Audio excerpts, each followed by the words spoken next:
来吧，公主。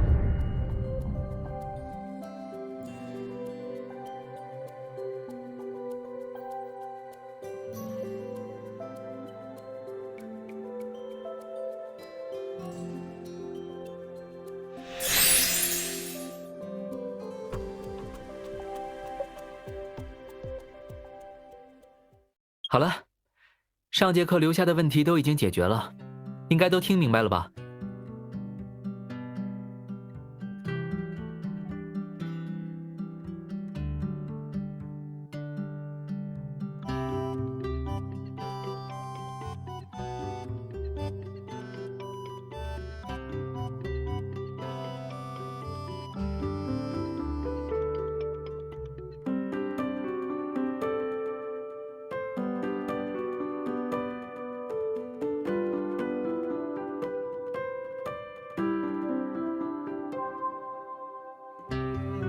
那我们先休息20分钟，下节课再继续吧。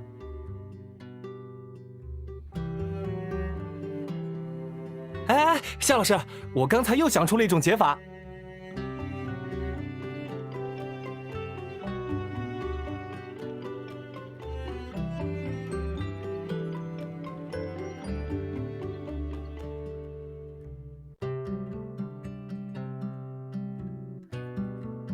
因为不是什么复杂的问题，那个学生又很聪明，一下就明白了。哪有？如果不是基因得去参加市里的教学研讨会，我才不会接下这份委托呢。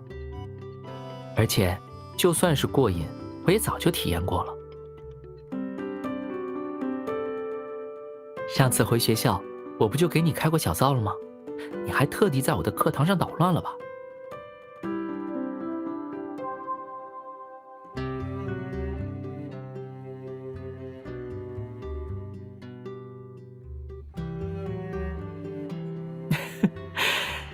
是啊，真是多亏你了。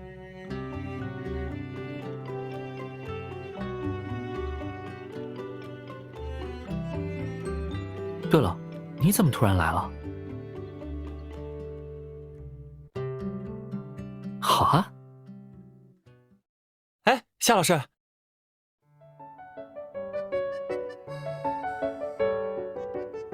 这是我们的新老师吗？不，她是我的未婚妻。啊，原来是师母来视察工作呀。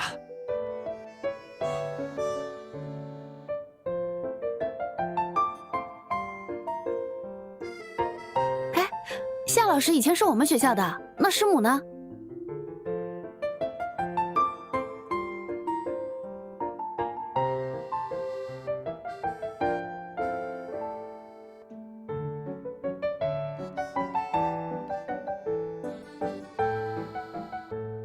好了好了，看你们劲头这么足，是都准备好待会儿的训练了吗？休息时间还没结束呢，夏老师别转移话题。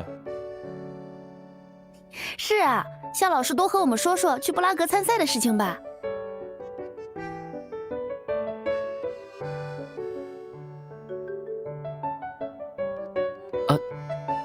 那个，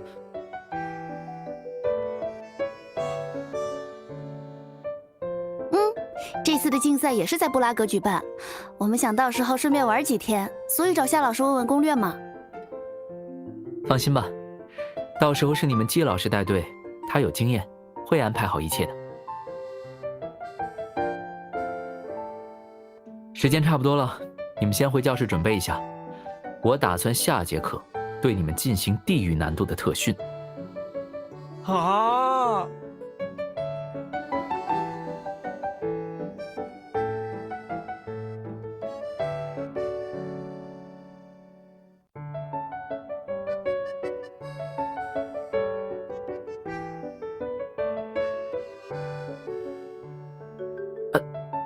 你竟然用这招！好吧，我坦白，我们不是约好了要一起去布拉格旅行吗？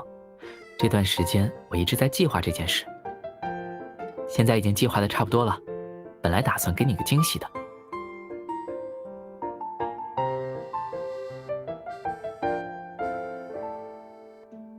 是不是心动了？那下次假期，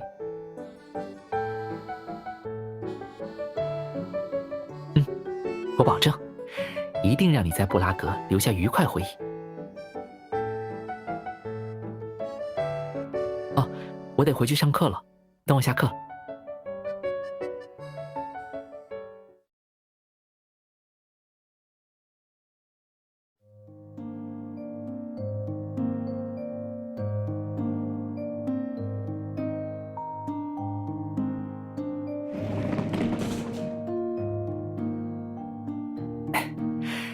到了，我可是特地订了我参赛时住的那家哦。差不多吧。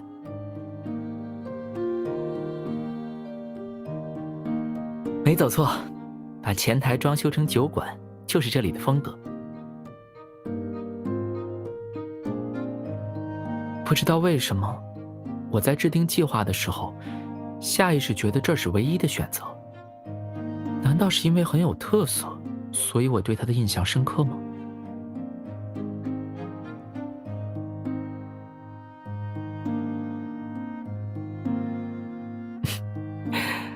当时我们带队老师一进酒店就被吓了一大跳，以为自己订错了地方。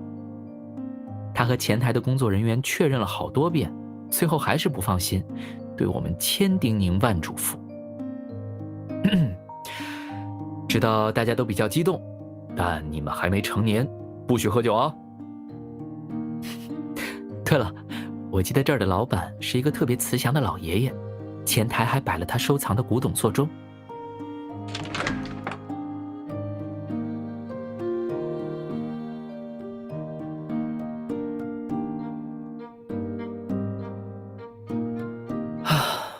跟当年比起来，变化还是挺大的呀。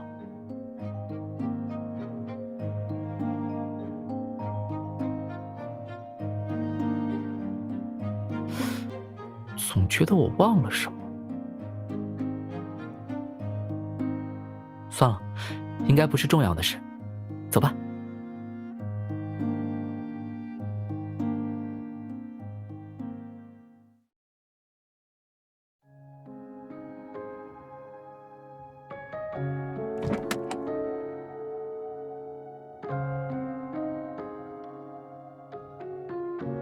你醒了？那等你收拾好，我们就一起去吃早餐吧。你也知道我的生物钟吗？天蒙蒙亮的时候我就醒了。反正躺着也是躺着，我干脆去花园晨练了。你猜我在花园里发现了什么？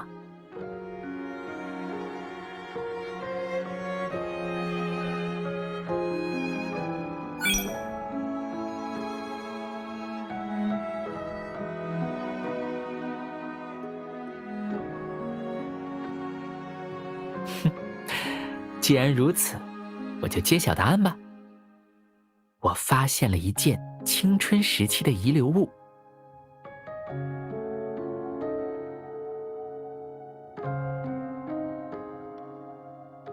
具体是什么，我们待会儿一起去看吧。你先收拾，我也去冲个澡。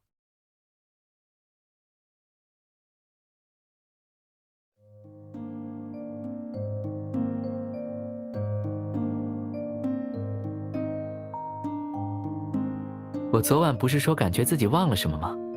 今天晨练的时候，我终于想起来了。我当时在这里藏了东西。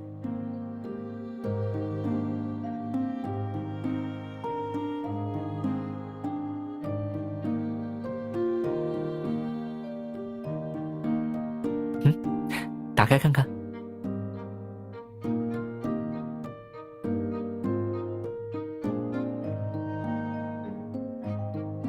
亲爱的华生，当你看到这句话时，我已经在布拉格设置好谜题了。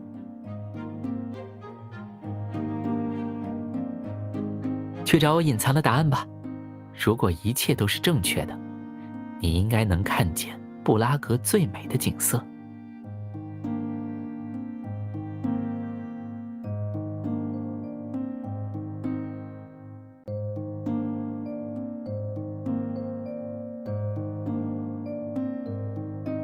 就算你问我，我也给不出答案。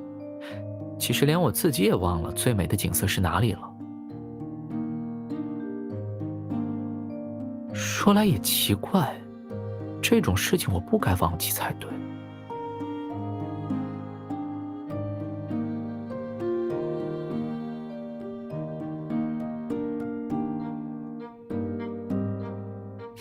放心吧，我不会让这种事发生的。当时设计谜题时，基因也来帮忙了。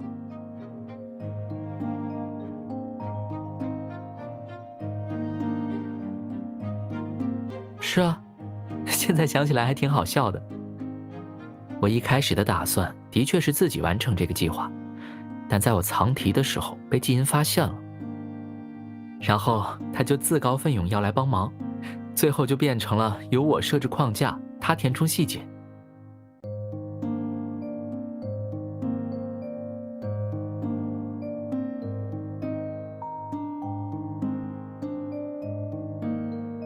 我其实不太记得当时具体的想法了，但我应该是想让你在布拉格的旅行更加充实有趣吧。毕竟出发前我答应了你，要帮你做一份旅游攻略的。哼，我本来就是侦探嘛。不过，今天你才是主角，所以换成我来当你的助手吧。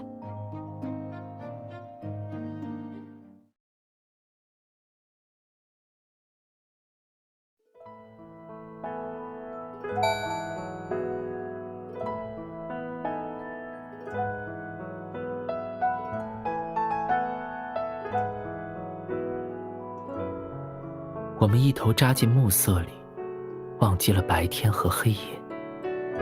没记错的话，这句话出自卡夫卡的短篇小说。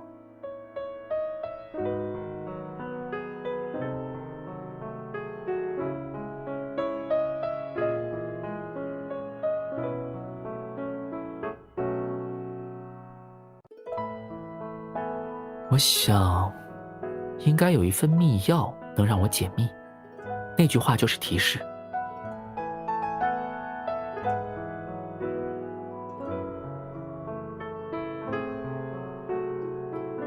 我不太记得了，但从谜题本身来看，我倾向于自己当初选择了英译版。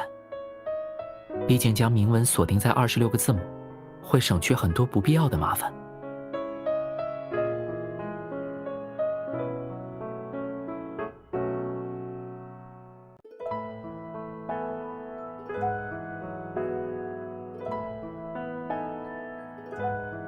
算是吧，我给基因讲了一些密码学的理论，具体的题他应该修改过。怎么了吗？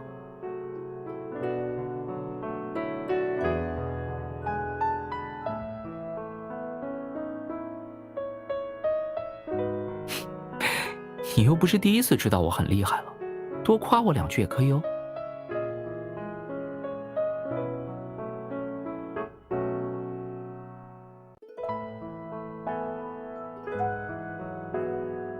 放到现在，我肯定会比高中做得更周全的。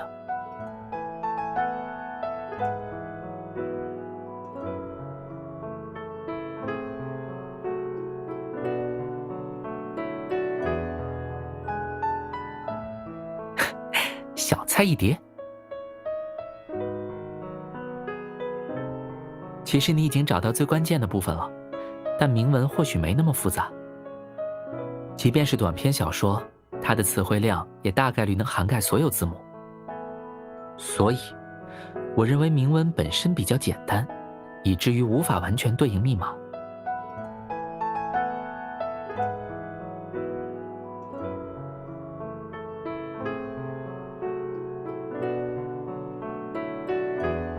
看来我们想到一块儿去了，那就出发吧。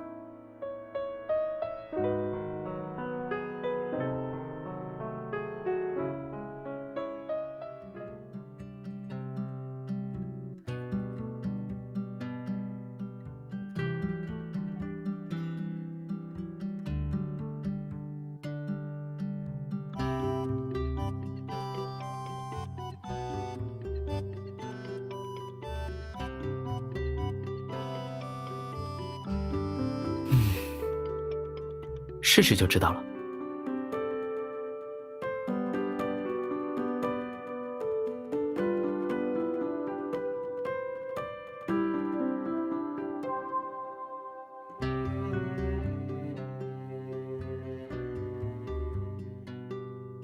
哎，等等，这可能就是正确答案。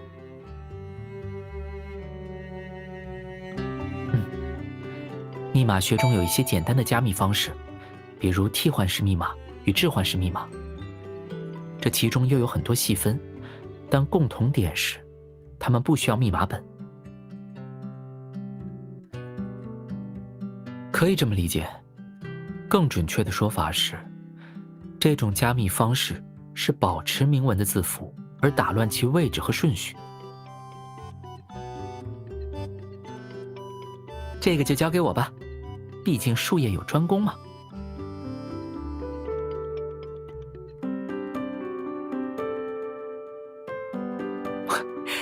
我知道了，这是凯撒密码。凯撒密码是一种简单的加密技术，明文就是26个字母，只会向前或向后进行固定数目的偏移。而偏移量是固定的，总共只有25种。P 不在明文中，根据这点，能筛选出9种情况。再依照重复字母出现的频率进行分析，就能知道偏移量是7。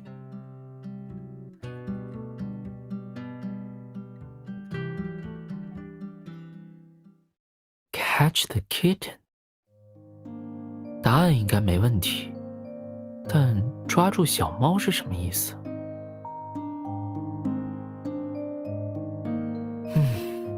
我上次应该没有去过类似的地方啊。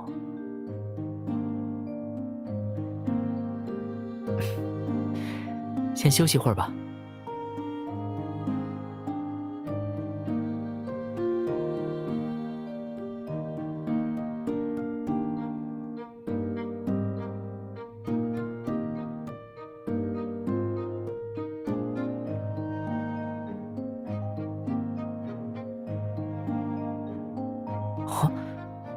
应该是巧合吧，这可不是我顺手做出来的。这游戏有200多个关卡，我应该想不出这么折磨人的谜题。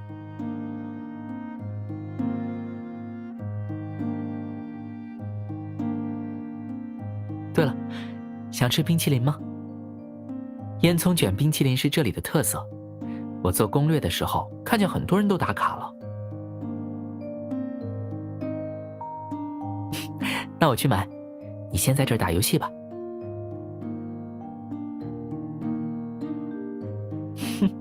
那我拭目以待喽。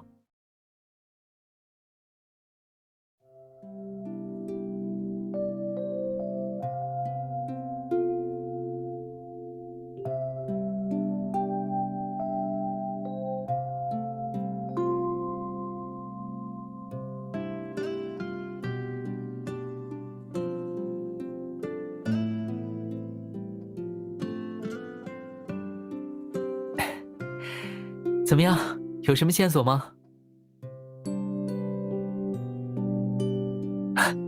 要不要再继续尝试一下？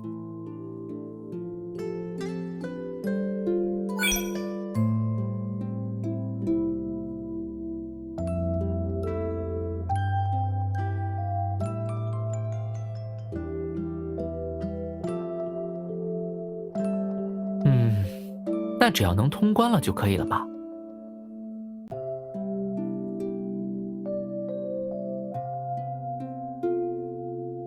像这样的小游戏，只需要简单写个脚本，就能直通结局了。别愣着了，待会儿冰淇淋该化了。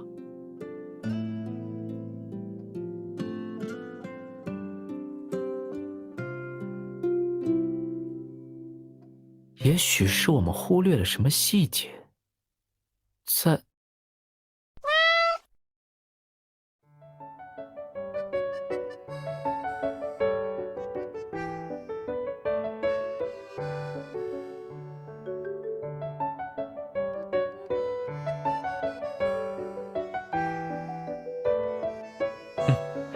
反正现在也没别的办法，当做随便逛逛也好。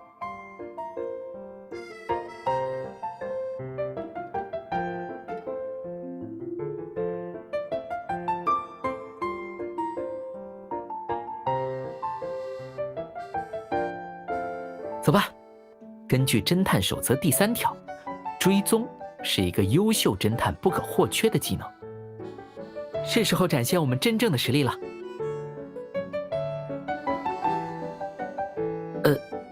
好问题，但我还没来得及编出来。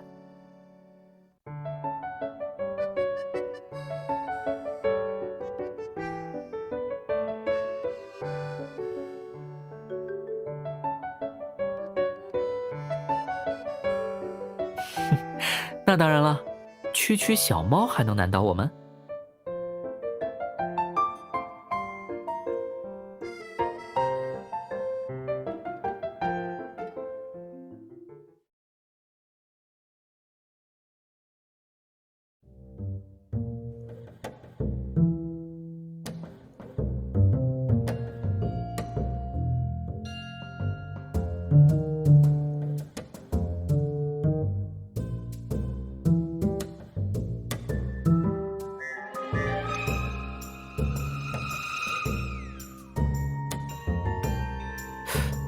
我们是不是有点过头了？这一路我们都鬼鬼祟祟的，感觉更引人注目了。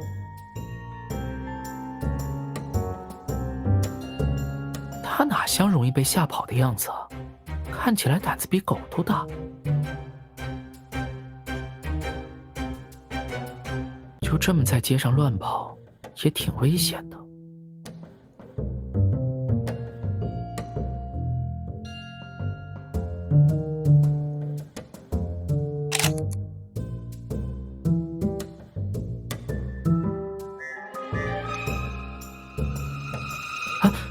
怎么了？没关系，这种事我也很熟练了。你先别动，避免惊动他。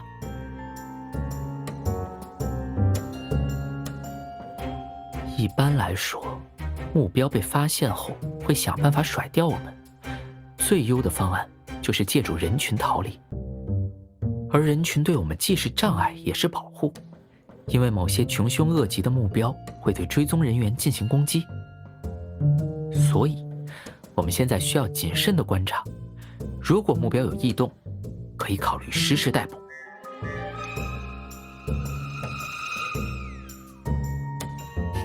这件事也交给我吧，我会以最快的速度。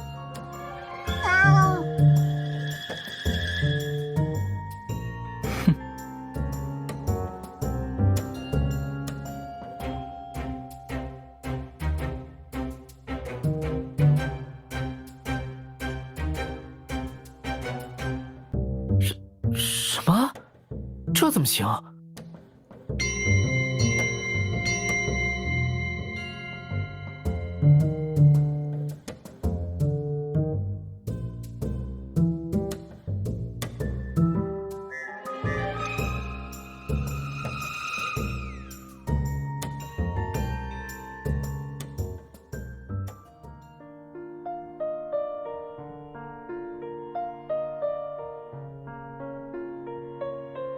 也没什么，就是……唉，我不希望我们的约定这么随便就结束。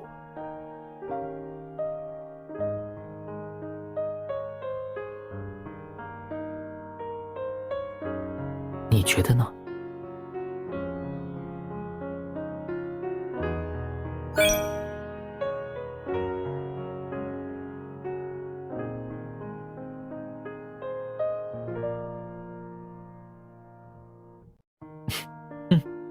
我也是这么想的，所以啊，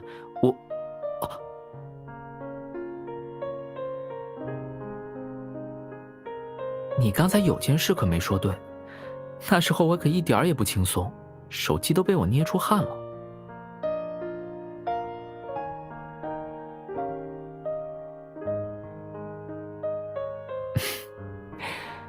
我知道啊，但毕竟是和喜欢的女孩子做约定，就算再怎么熟悉，我也还是会紧张的。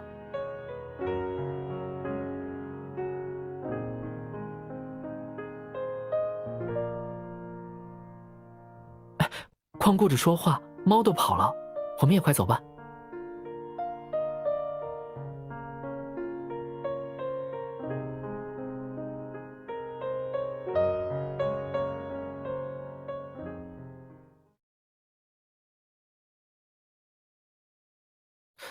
他怎么又停下了？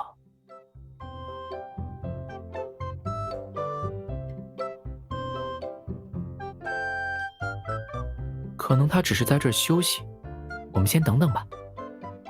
对了，你看这个。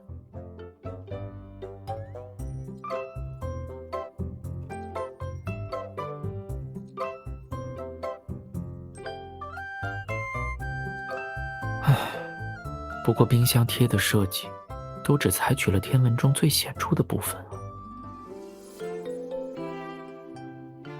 哦，没什么，只是相较于天文钟本身，我更喜欢塔顶的那个常被人忽略的小时钟。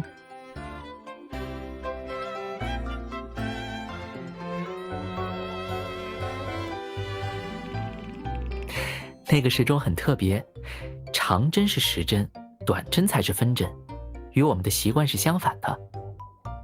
我第一次看见时还疑惑了好一会儿，后来才知道，这寓意着时间倒流。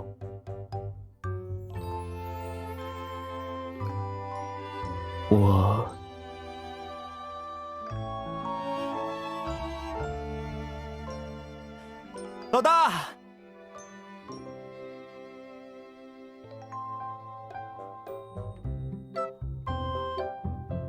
季音，没想到在这儿遇到你了。我这不是带学生来参赛吗？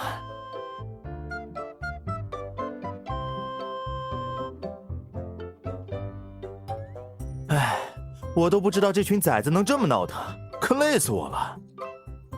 老大，我们当年也没像这样吧？是吗？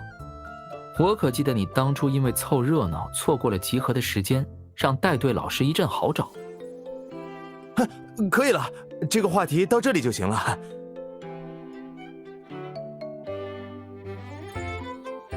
对了，你们俩终于来布拉格旅游了。是啊，他当时就念叨要和你一起来，这下总算还愿了。没错，我们正在解当年的谜题。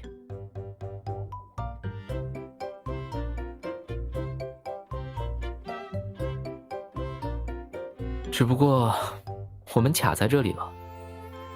谜题？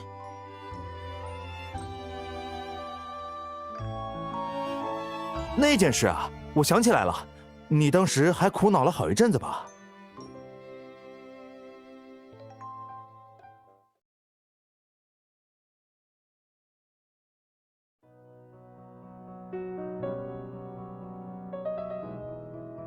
老大，你这是在做什么？看不出来吗？我藏东西呢。哎，季音，你怎么在这儿？嘿，我站在你后面好一会儿了，是你自己太认真了，没发现我。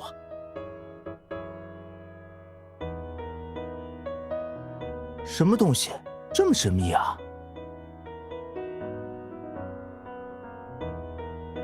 我昨天和他约好了，我们之后要一起来布拉格听钟声。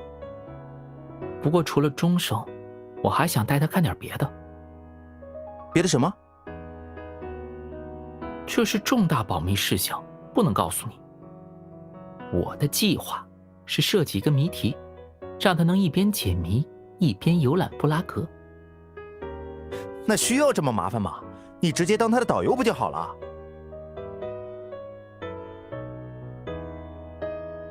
哎呀，我懂了，这其实是那种情节吧？先难住他，然后你再来帮他，跟英雄救美似的。这什么乱七八糟的？你都是从哪儿知道的这些？言情小说？是我们竞赛班同学的，可不是我爱看，我就随便晃了一眼。然后你就晃到了这么具体的情节？重点是这个吗？重点是我懂你。唉，你又懂什么了？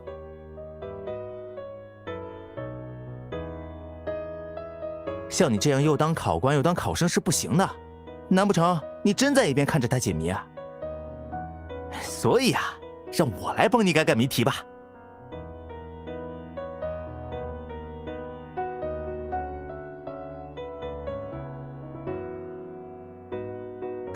大功告成。不过，为什么你要强调这几个地方啊？我看有些知名景点都没入选。我和他又不是只来玩一天，知名景点可以之后再慢慢逛。但这个谜题里，重要的是时间，不是地点。今天真是谢谢你了，帮大忙了。哎呀，跟我客气什么呀？我待会儿还约了人买纪念品，就先走了。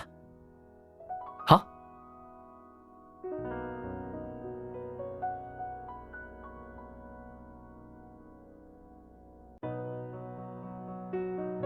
什么英雄救美啊？以他的性格，只会被激起好胜心，然后势必要自己找到答案吧。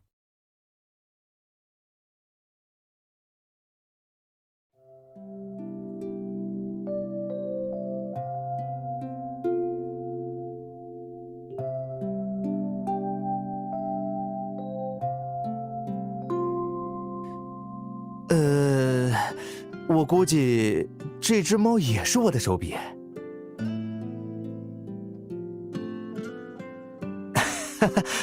这我真的不记得了。也许这猫也没那么重要。毕竟当时老大确实说过，重要的是时间。时间？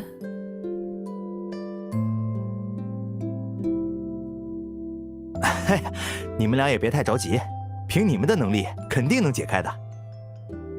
先不说了，我得去盯着那群崽子了。我们有空再聚。行。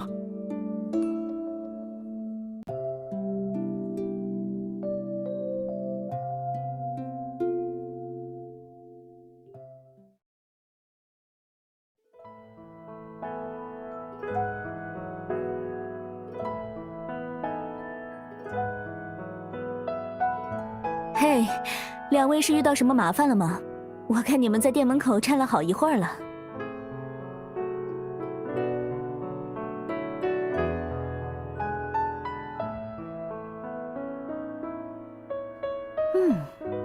我想，或许你们寻找的猫咪并不是拉达，而是他的妈妈玛格达。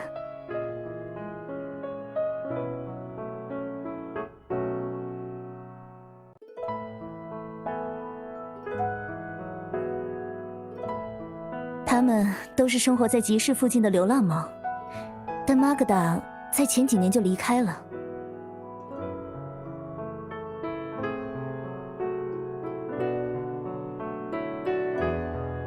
我记得以前玛格达很喜欢在城里兜圈，从集市出发，沿着河边一路晃荡到老城广场。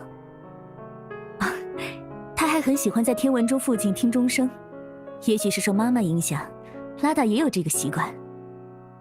那拉达每天的行走路线也是固定的吗？不，拉达比较随意。你们今天能在拉德尼斯街遇见他，运气还算不错呢。哦，对了，你们等一下。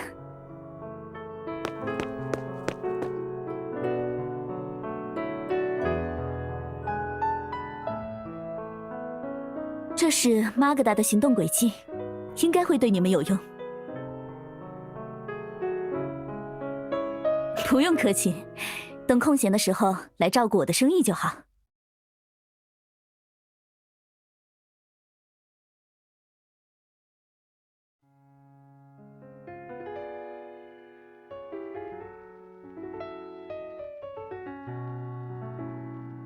想要一点提示吗？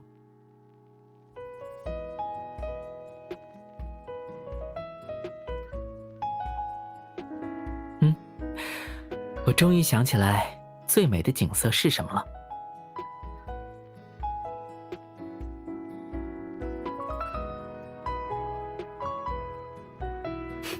就知道你会这么说了。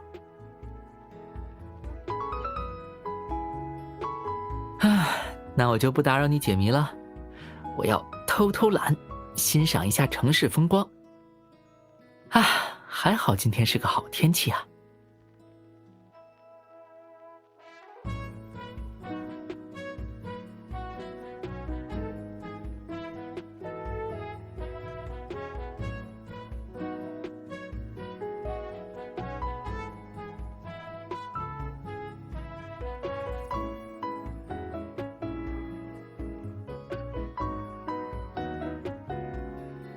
我也想有点参与感嘛，跟我说说，为什么觉得谜底不是天文钟吧？还能这样啊？靠猜考官的想法答卷，也太作弊了。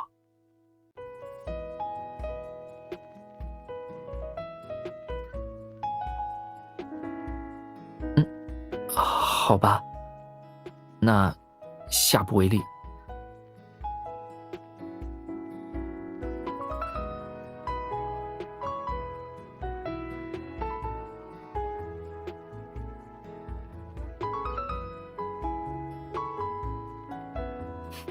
你答对了。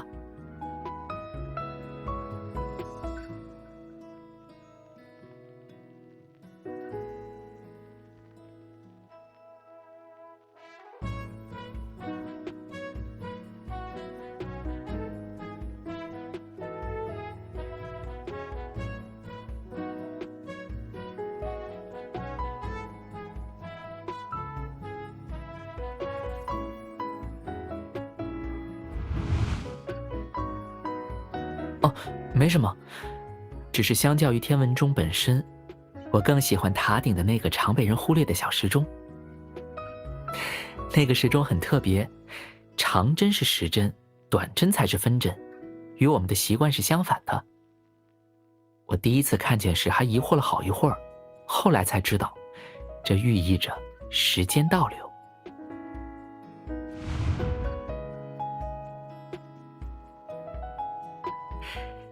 看样子你已经想到关键了吧？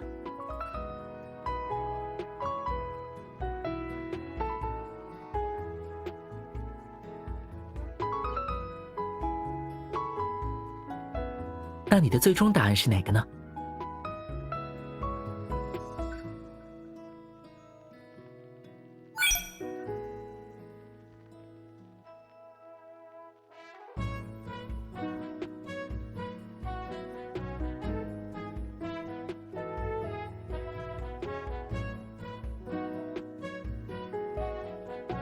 其实一开始就有提示的。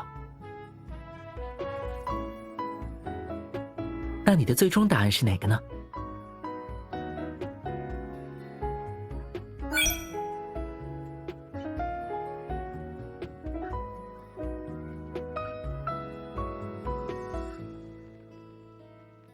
答对了。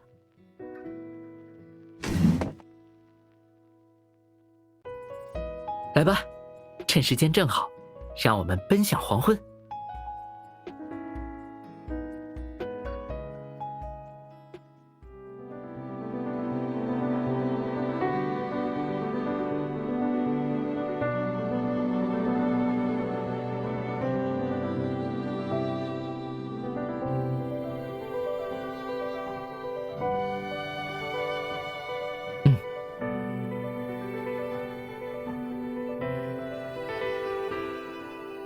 其实，最美的景色是我想出来的噱头。那时候我根本就没有设置具体的地点。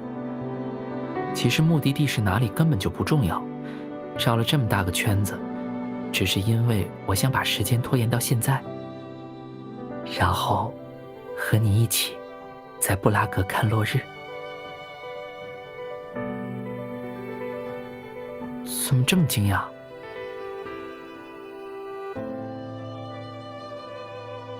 特别的原因啊！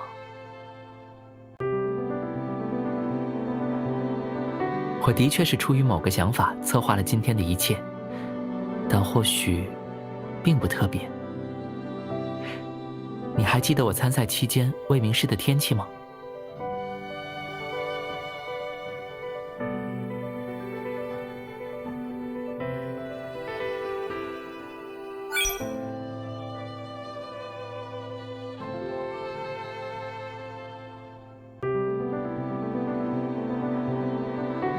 那段时间，魏明市总是阴天，只有我们一起听钟声的那天放晴了。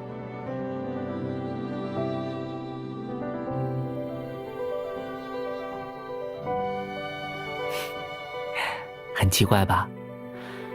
那时候我能在意的事情明明有很多，比如竞赛的结果，或者更久远的未来。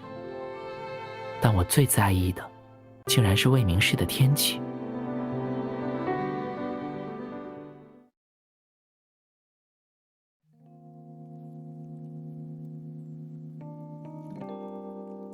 因为故事里说，人难过时会看44次落日。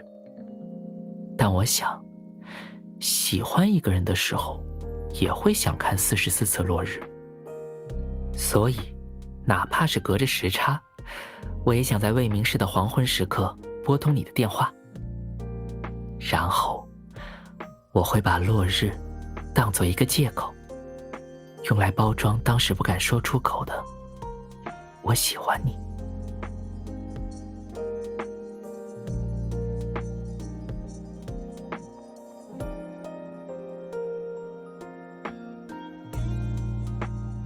只可惜，当我意识到这一点的时候，刚好错过那段时间魏明市唯一的晴天。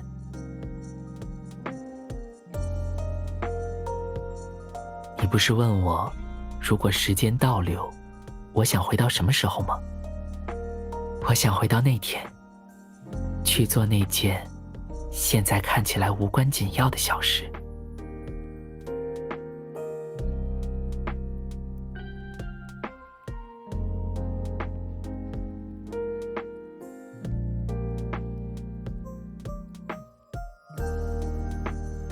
是啊，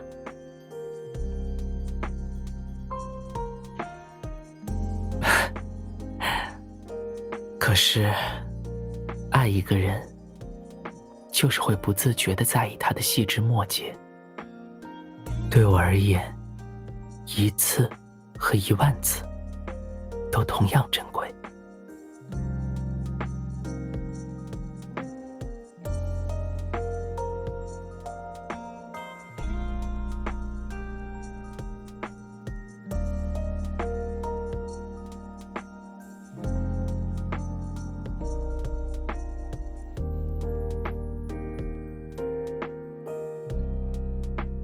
好啊，但我还想再为这件事做点准备。都交给我吧，唯独这件事，我想向你展现一个盛大的惊喜。走吧，我先送你回酒店。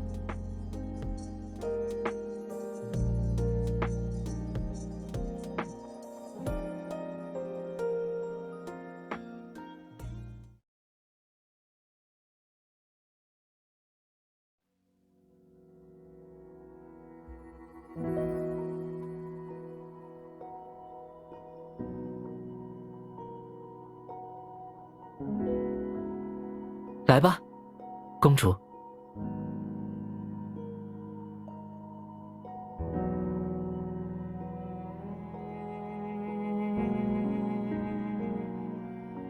会吗？但我只是想将美好的夜晚献给你。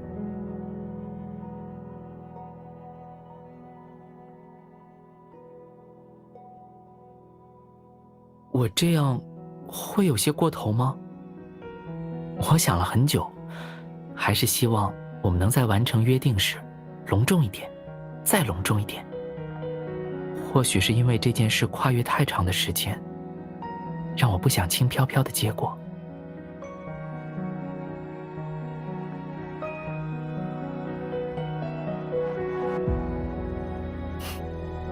那就好。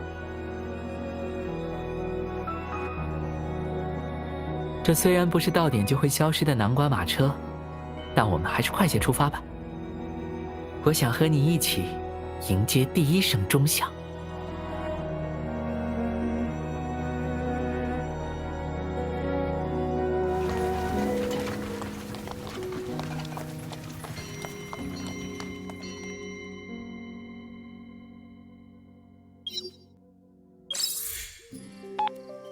噔噔噔噔噔噔噔噔噔，哎，已经接通了，太好了！我还担心你在忙工作，没注意来电呢。唉，没想到我们刚回来，你就接到了出差任务，都来不及好好休整一下。怎么样，这几天还顺利吗？嗯，听你这么说，我就放心了。对了，猜猜我刚才在干什么？猜不到？好吧，那我就揭晓答案喽。我在整理我们从布拉格带回来的纪念品，当然不只是整理了，我还稍微加工了一下天文钟冰箱贴。